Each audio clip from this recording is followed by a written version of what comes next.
Hello friends, welcome back to my channel. कैसे हैं आप सब? उम्मीद करती हूँ सब बहुत अच्छे होंगे। मैं भी बहुत अच्छी हूँ। तो गाइस, जो मैंने कंजकों वाली से पहले वीडियो डाली थी आप बीती, जिसपे मुझे बहुत अच्छे व्यूज़ मिले और बहुत सपोर्ट भी मिला, इतने सारे कमेंट आए मुझे और बहुत मोटिवेशन मिला मुझे। तो सबसे पहली बात मैं आपको यहाँ पे बोलना चाहूँगी कि जो भी मैं बातें कर रही हूँ वो मैं अपनी लाइफ की एक स्टोरी बता रही हूँ आपको कि मेरे साथ क्या क्या हुआ। क्योंकि मैंने वहाँ तक सब शेयर किया था जब टीनू टोंग थे, डेली क्या करती थी क्या नहीं करती थी। तो उसके बाद जब वो चले गए तो क्या क्या हुआ, फिर बीच में डिसकंटिन्यू हो गया। यही हम यूट्यूब पे दिखाते हैं, यही मैं दिखा रही थी कि डेली लाइफ का कैसे चल रहा है कैसे नहीं चल रहा। तो यहाँ पे जो भी मैं वीडियो बना रही हूँ, मेरे इन लॉज के साथ कोई भी कंसर्न नहीं है, कोई भी बातचीत नहीं है। उनके साथ बिल्कुल कट ऑफ हो चुका है, ख़त्म हो चुका है। मेरा उनके साथ कोई भी लिंक नहीं है। मेरी और उनकी जो एक लड़ाई थी, जो केस किया था मैंने, वो सब सॉर्ट आउट हो चुका है, वो सब सेटलमेंट हो चुकी है। तो यहाँ पे मैं उनको नहीं मेंशन कर रही, मैं सिर्फ अपनी स्टोरी सुना रही हूँ आपसे कि टीनू के जाने के बाद मैंने क्या क्या फेस किया। तो लास्ट मैंने आपको बताया था कि भाई पापा की इंसल्ट की थी, तो जो कि मेरे को बिल्कुल अच्छा नहीं लगा था।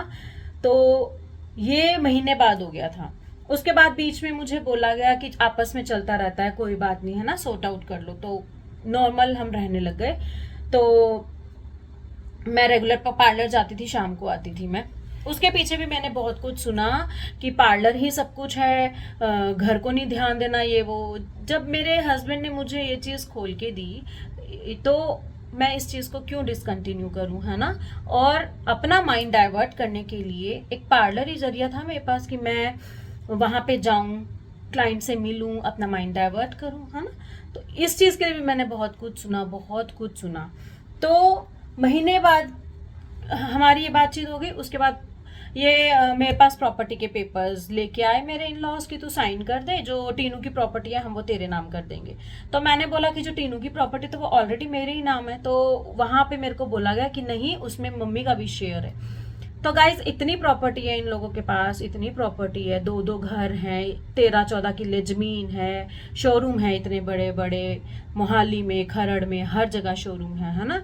तो मैंने पेपर्स पे साइन नहीं किए, टीनू के नाम सिर्फ 2.5 किले जमीन थी, है ना। तो उसमें भी मेरे को ये बोला गया कि इसमें मम्मी का शेयर है। तो मैंने साइन नहीं किए कि मैं तो ऐसे सेट नहीं हो पाऊंगी, क्योंकि मेरे को अपने आप को सेट करना था। मैंने हाथ जोड़ के बहुत रिक्वेस्ट किया कि प्लीज़ मुझे सेट कर दो। मैं कुछ नहीं कह रही, मेरे को ये कि मेरा थोड़ा सा बैंक बैलेंस हो, क्योंकि जब रेगुलर लाइफ चलती रहती है ना गाइस, तो तीनों बहुत खुले दिल के थे। वो कभी अपना बैंक बैलेंस नहीं जोड़ते थे। उनको हमेशा यही होता था कि मैं अपनी ज़िंदगी जीऊँ, जो भी है वो बिंदास जीऊँ। फिर उसके बाद हमने वहाँ पे पॉपुलर भी लगाए थे अपने फार्म पे, जो कि 25 साल से टीनू ही संभाल रहे थे सारे फार्म। जो मैं 13-14 किले बोल रही हूँ, टीनू ही संभाल रहे थे। तो हमने 8-9 किले में पॉपुलर लगाए थे, जिसका मुझे 1 रुपया नहीं मिला, मेरे को कुछ भी नहीं दिया उसका। तो फिर मेरे पेरेंट्स ने मेरे को बोला कि जब मनमीत सिंह ही नहीं रहे, टीनू टोंग ही नहीं रहे, तो तू क्यों इन चीज़ों के पीछे पड़ी है। मेरी बस ये थी कि यार मैं करूँगी क्या, क्योंकि मेरी फैमिली जो है, मेरे पेरेंट्स जो है वो इतने स्ट्रांग फैमिली से नहीं है। तो मेरे को ये था कि मैं करूँगी क्या, है ना, कैसे क्या मेहनत करूँगी। तो मैंने अपने इन लॉज को ही बोला था कि मुझे सेट कर दो, जिसके पीछे बहुत क्लेश हुआ। मैंने केस किया उनके ऊपर। केस क्यों किया गाइज, मैं आपको ये बताती हूँ, अपनी स्टोरी बताती हूँ। मैं इतनी अच्छी फैमिली में गई थी ना गाइज, रोपड़ के माने में डॉक्टर जगपाल टोंग की बहू है मैं, बहू थी मैं। पापा की तो चलो बहू आज भी है मैं, पापा और टीनू के लिए तो आज भी हूं मैं, वो ऊपर से सब देख रहे हैं, है ना। क्या हुआ गाइज, पापा का बर्थडे था। पहले तो पापा का पाठ था दिसंबर में। तो मैंने बोला कि भाई पापा के पाठ पे क्या करना है, क्योंकि टीनू पूछते थे हर साल, है ना। तो मुझे नहीं बताया गया, मुझे बोला गया पता नहीं। तो मैं नाम नहीं लेना चाहूंगी, क्या बोला किसने बोला मुझे, मैंने 3-4 दिन बाद पूछा तो नहीं बताया। मेरे को तब वो बताया गया जब अरदास होगी, तब मेरे को उठाया गया कि भाई अरदास हो रही है। मेरे को बहुत फील हुआ, बहुत ज़्यादा, इतना ज्यादा फील हुआ। और जो मेरे को बोलते थे कि अपनी बैक नहीं देखनी चाहिए, अपने घर में नहीं, मायके में नहीं घुसना चाहिए, वहां पे पापा के पाठ पे जब खुद की लड़कियां आके किचन में लगी रहती हैं, बहुओं को पीछे कर दिया जाता है, वो क्या होता है गाइस। लड़कियां इम्पॉर्टेंट है या बहू इम्पॉर्टेंट है? फिर तो हम भी ठीक है, हम अपने पीछे चले जाते हैं, तब वहां क्यों गलत बोला जाता है? अपनी लड़की आए घर में तो ठीक है, लेकिन अगर हम जाके कुछ करें अपने घर में तो लड़कियों का तो कोई लेना देना नहीं होता, भूल जो अपना पीछा। ये सीख मिलती है ससुराल वालों से। तो चलो छोड़ो, मुझे पापा के पार्ट का भी नहीं बताया गया, जिसका मुझे बहुत तकलीफ हुई, बहुत ज़्यादा। उस दिन के बाद से मैं बोली भी नहीं, क्योंकि मैंने जब बोला था कि मुझे सेट कर दो, मैंने बोला दो दो घर हैं, टीनू का भी तो कुछ होगा, तो मुझे ये जवाब आया मेरे इन लॉज से कि टीनू का कोई घर नहीं है। ये टीनू की आत्मा भी सुन रही होगी और वो भी बहुत दुखी हुई होगी जब ये पता चला कि टीनू का कोई घर नहीं है। उस दिन के बाद से गाइज मैं बोली ही नहीं कुछ भी, मैंने बोलना ही बंद कर दिया। फिर क्या हुआ गाइस, पापा का बर्थडे था 21 फरवरी को। उस दिन मैं जब घर गई शाम को अपने सैलून से, तो घर के दरवाजों का अंदर से ताला लगा हुआ था। हमारे घर में सारी जगह कैमरे लगे हुए थे, हमारे घर में नहीं, मेरे इन लॉज के घर में सारी जगह कैमरे लगे हुए थे, वॉइस कैमरे। तो उन्होंने मुझे कैमरे से देखा कि मैं आ गई हूँ, उन्होंने ताला नहीं खोला, मैंने बेल भी बजाई, मेरे साथ परम थी, किसी ने दरवाजा नहीं खोला। फिर मैंने सोचा कि अब मैं रात को क्या करूं, 9 साढ़े 9 की बात है। फिर उसके बाद मैं पुलिस स्टेशन गई, जिस वजह से मैंने केस किया, मैं आपको प्रॉपर स्टोरी बता रही हूँ, जिस वजह से मैंने केस किया। फिर पुलिस वाले मेरे साथ आए, रात के 11:30-12 बजे की बात है गाइज। मैं थाने में गई, वहां पे मेरा रोना इतना निकला कि दरवाजा नहीं खोल रहे, मेरे इन लॉज दरवाजा नहीं खोल रहे, और मैं कहाँ जाऊं रात को, है ना। तो फिर पुलिस वाले आए गाइज, पुलिस वालों ने आके भी इतना दरवाजा खटकाया, इतना दरवाजा खटकाया, आगे से दरवाजा नहीं खुला। दरवाजा कब खुला, जब पुलिस वाले चले गए। फिर मैं निकल गई, क्योंकि उसमें कैमरे में से सब कुछ दिख रहा था, है ना। तो जब पुलिस वाले चले गए तो मैं भी चली गई वहां से, कि मैंने तो रुकना नहीं यहाँ पे। तो इस वजह से मैंने केस किया था कि दरवाजा ही नहीं खोला। क्यों नहीं खोला भाई, मेरा भी तो घर था, टीनू टोंग चले गए, मेरे को उसी घर में छोड़ के गए थे, उसी घर में ब्याह के आई थी मैं, वो भी 13 साल से। 2010 की शादी हुई थी, 2022 में गए थे वो। तो जब पापा गए थे तो पापा का घर भी तो मम्मी का ही हुआ था ना, किसी और ने तो नहीं लिया था आके। क्या पता वो किसने बनाया था घर, किसने नहीं बनाया था, है ना, लेकिन हुआ तो मम्मी का था। टीनू ने खुद साइन किए थे, तो टीनू ने इस दिन के लिए साइन थोड़ी किए थे कि उसकी जनानी को सड़क पे पहुंचा दो। ये हुआ गाइज मेरे साथ। मैं उस रात 2 बजे अपने पार्लर पहुंची हूँ, परम और मैं खुद ड्राइव करके रात को। अगर पार्लर ना होता जहां से मुझे हटाने की कर रहे थे तो मैं जाती कहाँ। पूरी रात धक्के खाती रही, मैं कंप्लेंट लिखवाऊं, ये करूं वो करूं, पर दरवाजे नहीं खोले। नेक्स्ट डे भी पुलिस वाले जब आए तब भी दरवाजे नहीं खोले। फिर उसके बाद मैं पार्लर आके सोई, बहुत रोई गाइस। उसके बाद घर जाने का दिल ही नहीं किया मेरा। फिर बात आगे से आगे बढ़ती रही, फिर मेरे को जलील किया गया पुलिस वालों के आगे। ये जो पापा वाला केस बता रही हूँ ना मैं आपको, ये उसी से ही कनेक्ट है। ये तभी हुआ था जब बोला गया, दरवाजा खुलवाने आए थे वो, तब ये बातें बोली गई थी कि भाई इसका बाप तो चिकन खाता है, दामाद के जाने के बाद कौन चिकन खाता है, लड़के के जाने के बाद सब कुछ होता है, पकौड़े अंडे फंडे चिकन सब चलता है रोज घर में, है ना। तो तब हुआ था ये, जब पुलिस वाले आए थे। फिर पुलिस वालों ने भी हमें ये बोला था ये तुम्हारे घर का मैटर है, देखेंगे। फिर उसके बाद गाइस क्या हुआ, दरवाजे तो खुलवा दिए उन्होंने, है ना, सारा घर लॉक कर दिया, एक मेरा कमरा छोड़ के। अब मेरा कमरा लिफ्ट से ऊपर जाती थी मैं अपने कमरे में, तो पौड़ियाँ थी नहीं, पौड़ियाँ बैक साइड से थी। फिर मैं थाने गई कि भाई लाइट चली जाती है, पीछे से खुलेगा दरवाजा तभी पौड़ियाँ उतरूंगी मैं। फिर कपड़े धोने थे गाइस मेरे को, मैंने महीना कपड़े नहीं धोए गाइस, महीना, क्योंकि मेरे को हाथ से कपड़े धोने आते नहीं थे, मैंने कभी धोए नहीं। और जो वॉशिंग एरिया था वो ये बोल के क्लोज किया गया कि वो मम्मी का वॉशिंग एरिया है, हमारा तो कभी भी कुछ अकेला अकेला था ही नहीं। टीनू इस दिन के लिए थोड़ी इकट्ठे रहते थे, वो तो बोलते थे कि मैं तो सारी उम्र इकट्ठे रहना है। जब इकट्ठे रहना तो सब कुछ इकट्ठा था ना। तो वॉशिंग मशीन को ताला लगा दिया, 1 महीना कपड़े नहीं धोए। 1 महीने के बाद मैंने अपनी वॉशिंग मशीन ली, वो भी किश्तों पे। इतने पैसे वाले घर की बहू होके मैंने किश्तों पे वॉशिंग मशीन ली। फिर मुझे जलील किया गया कि हम तो इसको महीने में पैसे देते थे 30,000 रुपया महीना। तो गाइज वो 30,000 रुपया मेरे को 2-3 महीने मिला, चौथे महीने रो पिट के मैंने लिया। 6 महीने तक भी नहीं मिला मुझे, वो 6 महीने मिला। वो भी क्या मिला, जो खेतों से जो ठेका आता था, टीनू की डेथ के बाद 1.5 लाख रुपया वो आया था, वो मैंने मम्मी को दे दिया था। वो कैमरे में बकायदा है कि मैंने मम्मी को दिया था, या मेरा परमात्मा जानता है, और तो कोई नहीं जानता। कोई सच माने ना माने, लेकिन ये सच्चाई है। एक 60,000 रुपया कुछ आना था टीनू का खेतों से, वो भी मम्मी को दे दिया गया था।